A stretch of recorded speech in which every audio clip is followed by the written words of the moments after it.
Gracias por estar con nosotros de nuevo en Abriendo Fronteras Podcast.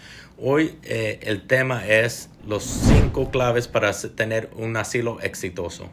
Mucha gente viene a pedir asilo y hay veces que ni entienden lo que es un asilo realmente bajo la ley de nuestro país.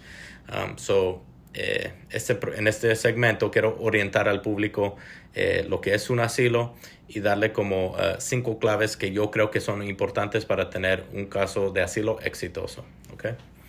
El primero, saber cuál categoría bajo la ley del asilo cae tu caso. Por ejemplo, lo que quiere saber el gobierno es si el gobierno en tu país o gente que el gobierno no puede o no quiere controlar te hace algún daño o amenaza o te podrían hacer daño o amenazas en el futuro basado en uno de 5 categorías. Realmente hay un sexto que es el de tortura, pero hay 5 categorías para lo del asilo: raza, religión, nacionalidad, opinión político o porque pertenece a un grupo social. Si el gobierno o grupos que el gobierno no quiere o no puede controlar te hace daño basado en uno de esos 5 categorías, puedes tener los fundamentales de un caso de asilo. Simplemente por tener un hecho donde el gobierno te hizo daño no significa que llegas al nivel de persecución que requiera la ley. ¿Okay? Es muy importante saber bajo cuál categoría o categorías, porque puede ser más de una categoría que hagas un argumento.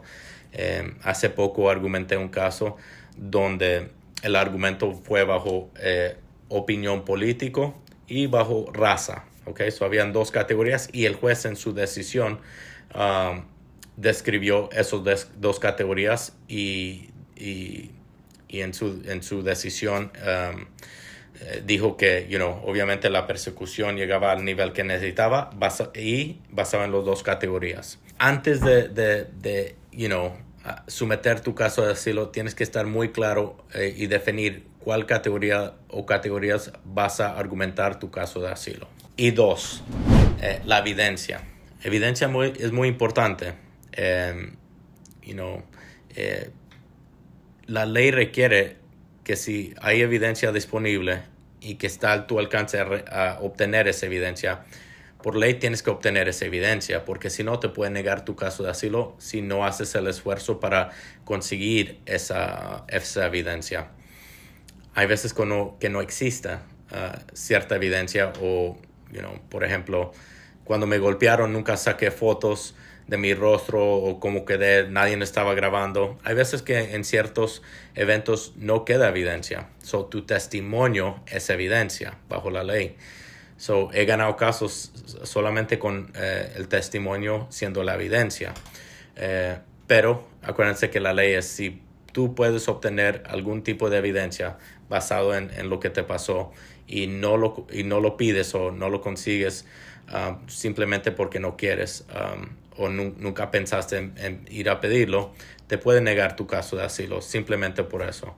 Es muy importante saber qué evidencia es relevante en tu caso y hacer el esfuerzo para obtener esa evidencia. Y si no se puede obtener, no hay que preocuparse porque tu testimonio es evidencia. Tercero, para ser elegible para el asilo, tienes que someter tu aplicación I-589 dentro de un año. Si tú sales registrado en la corte, tienes que someter tu caso de asilo en la corte, la I-589 en la corte. Si no sale registrado, tienes que enviarlo a UCIS. Es muy importante saber dónde vas a enviar tu caso de asilo o enviar la I-589 y lo tienes que hacer dentro de un año de tu llegada dentro del país. Por ejemplo, si entras por un aeropuerto, el día que tú entras a los Estados Unidos, empieza a contar tu reloj. Si entras por frontera, el día que entraste al país por frontera es cuando empieza a correr tu reloj de un año. Y tienes un año para someter ese caso. Si no, ya no serías elegible para pedir asilo. Sí podrás pedir suspensión de la remoción del país y suspensión de la remoción del país bajo la Convención contra la Tortura, pero no tendrías opción al asilo. Y el asilo, de esos 3 beneficios, el asilo es el único que te lleva a la residencia en caso si hay una aprobación. Un clave muy importante, someter tu caso de asilo dentro de un año. 4. No subestimar el proceso del asilo, ni la aplicación. En mi experiencia, donde veo muchos problemas que las personas subestimaron el proceso. Realmente, llenaron una aplicación en su mente. Vamos a llenar la aplicación con un gestor o yo mismo. Voy a anexar un cuento y lo voy a enviar de esa manera. Estas personas, si lo pensaron de esta manera, subestimaron el proceso y la planilla. La planilla tiene todas las preguntas en la planilla, específicamente o especialmente de la página 5 a la página 8, están regulados por leyes. Antes de responder cada pregunta, tienes que saber las leyes muy bien y saber qué detalles son relevantes bajo esa ley.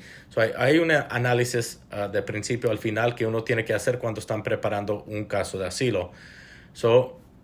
Un clave muy importante, en mi opinión, no subestimar el proceso ni la planilla de la I-589, o más bien reconocido como la planilla del asilo. Número 5, y para mí uno de los más importantes, si es que se puede obtener, es tener una buena representación de un abogado con mucha experiencia. No todos los asilos son muy simples de identificar y no todos los asilos vienen sin ninguna barrera. Y lo que significa una barrera puede ser que hay antecedentes, puede ser que hay doble nacionalidad, puede ser que la persona vivió en otro país o en otros países con residencia o con otro estatus antes de venir a los Estados Unidos a pedir asilo. Hay muchas barreras que existen. No todos los asilos son muy simples de poder saber o de poder litigar. Por eso es muy importante tener un abogado con mucha experiencia o un especialista en ciertas áreas, dependiendo de tu situación. Porque alguien que viene a pedir asilo por primera vez en este país no va a ser experto en el tema de asilo. No van a saber cómo defender su caso. Deja que un abogado con mucha experiencia, un especialista, determina cuál es la estrategia legal y cómo van a argumentar tu caso de asilo. El clave número 5, tener un abogado con mucha experiencia. Y un detalle muy importante, no en los 5 claves, pero un mensaje en general. Si tú ya sometiste un I-589 o la planilla del asilo, puedes suplementar el caso.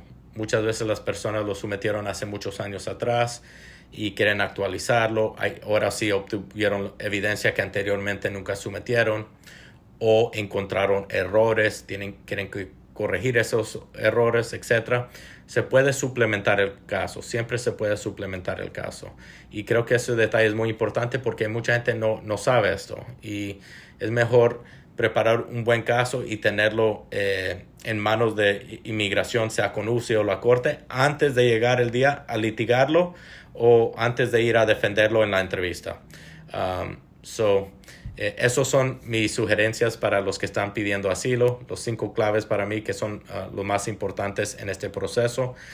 Gracias por estar con nosotros de nuevo en otro segmento de Abriendo Fronteras Podcast. Hasta la próxima. No se olviden de suscribir y dejar sus comentarios. De estos comentarios basamos nuestros segmentos en el futuro.